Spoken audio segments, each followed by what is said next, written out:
बिस्मिल्लाहिर्रहमानिर्रहीम। अस्सलाम वालेकुम नाज़रीन, ये फरवाज़ एनबी न्यूज़ और मैं आपका मेज़बान नवाज़ भुट्टो। नाज़रीन, आने वाले चंद घंटे पाकिस्तान के लिए, पाकिस्तान के अमन व अमान के लिए और 24 नवंबर के हवाले से इंतहाई अहमियत के हामिल है, क्योंकि इन चंद घंटों में पीटीआई बहुत बड़े फैसले करने जा रही है। पीटीआई ये फैसला करेगी कि उन्हें जश्न की तरफ जाना है या एहतजाज की तरफ जाना है, और इस हवाले से उन्होंने अली अमीन गंडापुर को और बैरिस्टर गौहर को कौन सी हिदायत जारी की हैं, और फिर बैरिस्टर गौहर ने इमरान खान को किस किस्म की दरख्वास्त की है, उस पर हम तफसील से बात करेंगे। लेकिन हम इस पर भी बात करेंगे, क्या तोशा खाना 2 के केस में इमरान खान को जो सियासी रिलीफ मिला है, क्या वो सियासी रिश्वत है या उससे बढ़कर भी कुछ है? क्या ये केस मुज़ाकरात की कामयाबी के लिए टर्निंग पॉइंट हो सकता है? और मुज़ाकरात की सूरत में पीटीआई को क्या मिलेगा, पीटीआई क्या पाएगी और क्या खोएगी? इसके अलावा आज के व्लॉग में बात करेंगे कि मौलाना फजल रहमान ने साबिक चीफ जस्टिस जस्टिस काजी फायज ईसा का नाम लिए बगैर एक उनके हवाले से बहुत बड़ा कट्टा खोल दिया है कि जस्टिस काजी फायज ईसा जो 26वीं आईनी तरमीम हो रही थी उस पर किस कदर असरअंदाज हो रहे थे। ये बहुत बड़ी खबर हो सकती है और इसकी इसकी भी हम थोड़ी सी छानबीन करने की कोशिश करेंगे। हम जानेंगे कि आखिर वो क्या वजह है कि जेयूआई फे इमरान अपना जस्टिस काजी फायज ईसा की बहैसियत चीफ जस्टिस उसके टेन्योर में इजाफे की, या फिर उसमें उसकी एक्सटेंशन के हवाले से क्यों उसको रिजर्वेशन थी और क्यों उन्होंने इस कदर अपना मुखालफत की कि जस्टिस काजी फायज ईसा को रिटायरमेंट लेनी पड़ी। ये नाजरीन आज के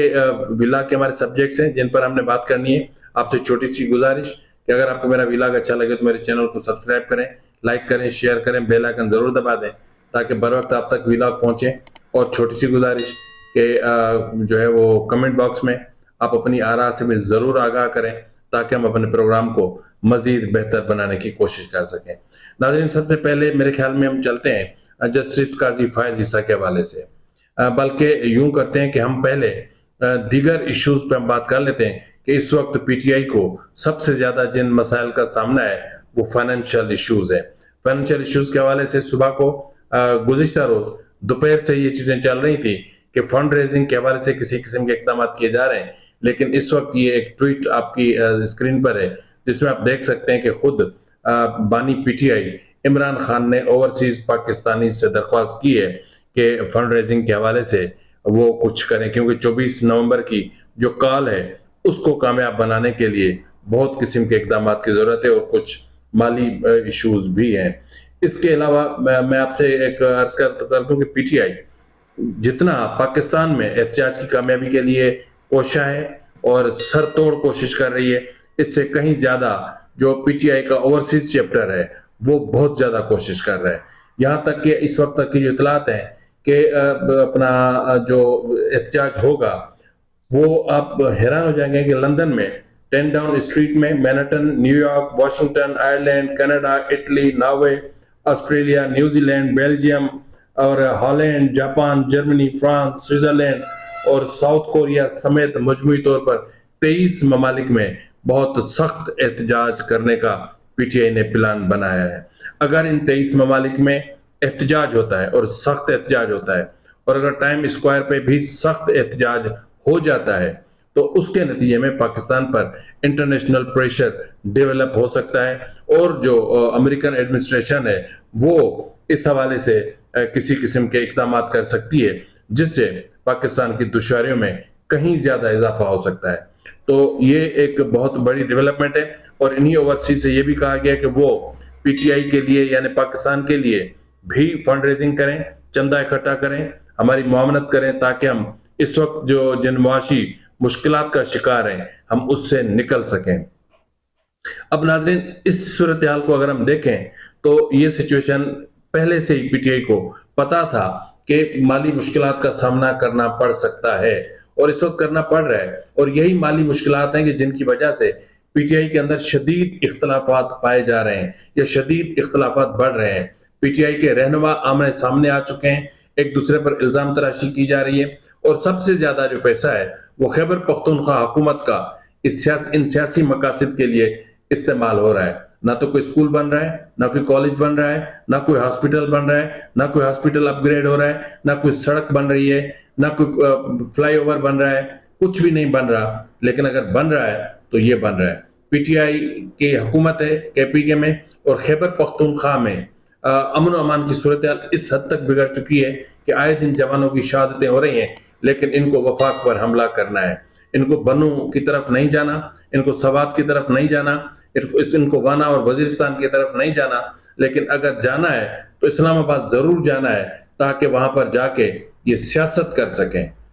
वहां जवानों की शहादतें हो रही हैं, लेकिन इस चीज की इनको कोई परवाह नहीं है। इलाज के बगैर लोग मर रहे हैं, इनको इसकी कोई परवाह नहीं है। वहां तालीम के बगैर ख्वानदगी की शरह देखें तो अफसोसनाक हद तक उसमें इजाफा आ चुका है, लेकिन इसकी इनको कोई परवाह नहीं। अगर परवाह है तो ये कि पंजाब में कैसे घुसना है और इस्लामाबाद कैसे पहुंचना है। और ये जो सिचुएशन है ये बहुत ही ज्यादा यूं समझ लें कि एक मुश्किल तरीन जो है वो सिचुएशन है। अब अगर हम बात कर लें पीटीआई ने जो एहतजाज की हिकमत अमली बना रखी है उसके हवाले से, तो उसके हवाले से चीजें जो सामने आ रही हैं वो ये हैं कि हुकूमत और एस्टेब्लिशमेंट के दरमियान निचली सतह पर मुज़ाकरात हो रहे हैं, और जो गुज़िश्ता शब कुछ दरमियानी सतह पर मुज़ाकरात हुए, क्योंकि दरमियानी सतह पर जो मुज़ाकरात होंगे, लेकिन आज फिर दोपहर तक उनकी जो है वो होगी, यानी जो हुकूमती लोग होंगे वो अपने हुक्मरानों से या हाकिमों से या अपने पार्टी के कायदीन से या हुक्मरान जो इत्तेहाद है वो उनकी बात कर रहा हूं मैं, उनसे इजाजत लेंगे और फिर इस्टेब्लिशमेंट को उससे आगाह किया जाएगा। इस्टेब्लिशमेंट ने अगर ग्रीन सिग्नल दे दिया तो फिर जो है वो हुकूमत मजीद बात को आगे बढ़ाएगी, और फिर पीटीआई के जो अपना बैरिस्टर गौहर साहब है और फिर अली अमीन गंडापुर आज किसी भी वक्त अडियाला पहुंच के इमरान खान से मुज़ाकरात कर सकते हैं। अब मुज़ाकरात होंगे, उसके बाद जो भी ब्रेक थ्रू होगा, जो भी मुज़ाकरात में चीजें होंगी, फिर उसके बुनियाद पर यह तय किया जाएगा कि 24 नवंबर को एहतजाज करना है या नहीं करना। गुज़िश्ता रोज अली अमीन गंडापुर ने और बैरिस्टर गौहर ने साबिक वजीर आजम और बानी पीटीआई इमरान खान से मुलाकात की अडियाला में। वही मुलाकात 2 घंटे जारी रही। कॉन्फ्रेंस रूम में होने वाली मुलाकात में इस वक्त तक की जो इतलात हैं वो ये हैं कि बैरिस्टर गौहर ने इमरान खान से 24 नवंबर की कॉल वापस लेने की दरख्वास्त की। हालांकि बैरिस्टर गौहर इस चीज की तरदीद कर रहे हैं, लेकिन जो ये खबर जिस तरह जियो ने दी है या जंग अखबार में आई है, इसी तरह हमारे जराए भी इसकी तस्दीक कर रहे हैं कि बिल्कुल ऐसा ही है, और इमरान खान का मूड थोड़ा सा खराब भी था। मजीद कह रहे हैं कि जो है वो बैरिस्टर गौहर ने यह भी कहा कि जिस शिद्दत से क्रैकडाउन हो रहा है, अगर ये क्रैकडाउन इसी तरह चलता रहा तो फिर यकीन माने कि कोई भी कारकुन एहतजाज में शिरकत के लिए नहीं पहुंच सकेगा। उन्होंने कहा कि इस वक्त हमारे कारकुन यहाँ इसमें शिरकत के लिए आने के लिए तैयार नहीं है, हम उनको जबरदस्ती कब तक और किस तरह घसीट कर ला सकते हैं। उन्होंने मजीद ये भी कहा कि सर्दी है और सर्दी में इजाफा हो रहा है, तो जब सर्दी की शिद्दत में इजाफा होगा तो फिर हम अपने कारकुनों को सर्दी में कब तक बिठा सकते हैं और वो कब तक डी चौक में बैठ सकते हैं। पहले तो सवाल ये कि लोग निकलेंगे कैसे, निकलेंगे तो पहुंचेंगे कैसे, पहुंचेंगे तो डी चौक बैठेंगे कैसे, बैठेंगे तो उनको हम खिलाएंगे कैसे, खिलाएंगे कैसे के बाद उनको हम सुलाएंगे कैसे, फिर उनकी जो दीगर हाजात हैं वो वहां कैसे पूरी होगी, ये एक बहुत बड़ा सवाल है। तो इसलिए बैरिस्टर गौहर ने उनसे कहा कि इससे मुल्क की जो मईशत है वो भी असरअंदाज होगी। यहाँ पर मैं आपको ये भी बताता चलूं कि मेरे ख्याल में कि 25 नवंबर को बेलारूस के सदर भी पाकिस्तान आ रहे हैं, और उन्होंने यहाँ सरमायाकारी के हवाले से कई मुआहदों पर दस्तखत करने हैं, एमओयू साइन होने हैं और बहुत कुछ होना है। तो इसलिए अगर आप देखें तो जो आने वाले चंद घंटे हैं वो इंतहाई अहमियत के हामिल हैं, जो ये तय करेंगे कि इमरान खान क्या करता है। लेकिन अब यहाँ सवाल ये है कि इमरान खान के मुतालबात का क्या होगा। तो नाज़रीन, इस वक्त तक की जो इतलात है उसके मुताबिक इमरान खान के मुतालबात नहीं माने जा रहे। अगर माने जा रहे हैं तो वो इस सूरत में माने जा रहे हैं कि इमरान खान को जो 26वीं तरमीम है वो वापस नहीं होगी, इमरान खान फौरी तौर पर रिहा नहीं होंगे, क्योंकि इस वक्त भी अगर हम देखें तो कमोबेश इमरान खान के खिलाफ 66 मुकदमात हैं जो है वो पंजाब में, 16 मुकदमात इस्लामाबाद में 9 मई के हैं, और तकरीबन 62 मुकदमात की जो फहरिस्त है वो लाहौर में हाई कोर्ट में जमा हुई है। 62 मुकदमात, 42 मुकदमात दीगर हैं। तो इन तमाम मुकदमात में से जाहिर है कि इनके होते हुए इमरान खान की रिहाई कतन मुमकिन नहीं है।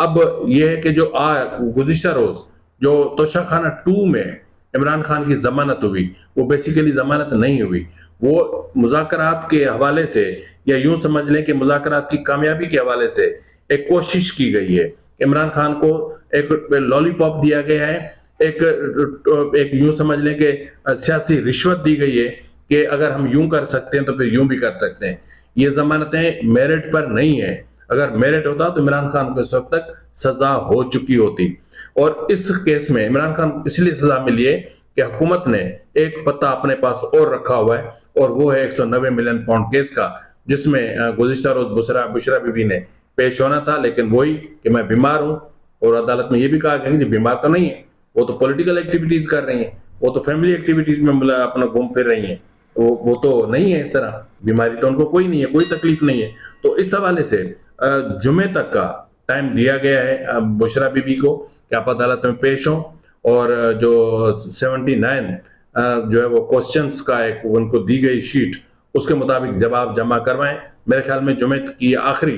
डेट होगी, आखिरी वार्निंग दी गई है। उसके बाद अगर ऐसा नहीं हुआ तो फिर देखेंगे। इसके अलावा अगर हम बात करें तो असद के सर ने भी स्पीकर कौमी असेंबली से बात की, मुज़ाकरात किए हैं, बातचीत की है, और इनकी तफसीली बैठक हुई है। गंडापुर साहब को, अली अमीन गंडापुर को इस्टेब्लिशमेंट से नेगोशिएशन का टास्क दिया गया है, और बैरिस्टर गोहर हुकूमती जो लोग होंगे उनसे बातचीत करेंगे। लेकिन यह है कि पीटीआई इस वक्त सरतोड़ कोशिश कर रही है कि मुज़ाकरात हो जाए, मुज़ाकरात कामयाब हो जाए, हमें फेस सेविंग मिल जाए, हम उठ जाएं, जिन मकासद के लिए हम यहाँ बैठे थे वो नहीं होंगे। तो जिस तरह मैं कह रहा था कि मुतालबात पूरे नहीं हो रहे, 26वीं तरमीम खत्म नहीं हो रही, इनकी रिहाई फौरी तौर पर मुमकिन नहीं है। और रहा 8 फरवरी का इंतखाबात का मामला, तो उसके हवाले से जो चीज कही गई है वो ये है कि आप इलेक्शन ट्रिब्यूनल्स में चले जाएं, और ट्रिब्यूनल्स इसका फैसला करेंगे कि क्या करना है और क्या होना है। इसके अलावा जिस तरह मैंने कहा कि 190 मिलियन पाउंड का जो केस है, वो हुकूमत के पास एक ऐसा पता है कि जब उनको शदीद जरूरत महसूस होगी उस वक्त वो पता खेलेंगे, और इमरान खान को इस केस में बहुत बड़ी सजा हो सकती है। तो इसलिए इस वक्त जो मामलात हैं वो आने वाले चंद घंटों पे मुहित हैं कि आने वाले चंद घंटों में जो भी फैसला होगा आने वाले चंद घंटों में ही होगा। अब नाज़रीन हम बात कर लेते हैं मौलाना फजल रहमान के हवाले से, लेकिन इससे पहले मैं आपको याद कराता चलूं कि बिलावल भुट्टो जरदारी ने एक गैर मुल्की जो है वो चैनल को इंटरव्यू दिया था, और उस इंटरव्यू में बिलावल भुट्टो जरदारी ने कहा था कि अगर जस्टिस काजी फयाज ईसा साहब चीफ जस्टिस ना होते तो 26वीं आईनी तरमीम मुमकिन नहीं थी। तो बहरहाल गुज़िश्ता रोज एक जियो टीवी का प्रोग्राम था अपना हामिद मीर साहब का कैपिटल टॉक, उसमें मौलाना फजल रहमान का इंटरव्यू था, और उस इंटरव्यू में सवाल पूछा गया तो उसके जवाब में नाम लिए बगैर जो चीजें कही गई वो मेरे लिए बहुत माना खेज हैं। क्या कहा गया आप ये जरा वीडियो देख लें, उसके बाद हम बात करते हैं। क्योंकि अब रिटायर हो गए हैं, उनकी आपसे क्या लड़ाई थी? मुझे नहीं पता। सामने तो बहुत मीठे मीठे खूबसूरत इंसान, खूबसूरत गुफ्तगू, लेकिन मुझे ताज्जुब हुआ जब मुझे मोबाइल दिखाया गया कि इस उनका मैसेज, हाँ, उनके दूसरी ख्वानगी के दौरान शिकवार उनके क्या क्या पैगामात आते रहे और क्या कहा। इसका मतलब ये है कि वो साहब जो हैं वो पार्लियामेंट में होने वाली कानून साजी में बराह रास्त मुदाखलत कर रहा था, बराह रास्त मुदाखलत कर रहा था। और जब मुझे उसकी पूरी रिपोर्ट मिल गई तो मैं खुद जाकर रात को इशा के टाइम पे मियां शहबाज शरीफ साहब से मिला और मैंने कहा ये आप रोक दें जी। उन्होंने कहा नहीं, इस चीज शक्ल में कबूल करो। मैंने कहा इस शक्ल में कबूल नहीं है जी, आप बिल्कुल रोक दें, हमें आपसे कोई गिला नहीं है। इतना हमें पता चल गया कि हमें किस गार से डसा जा रहा है।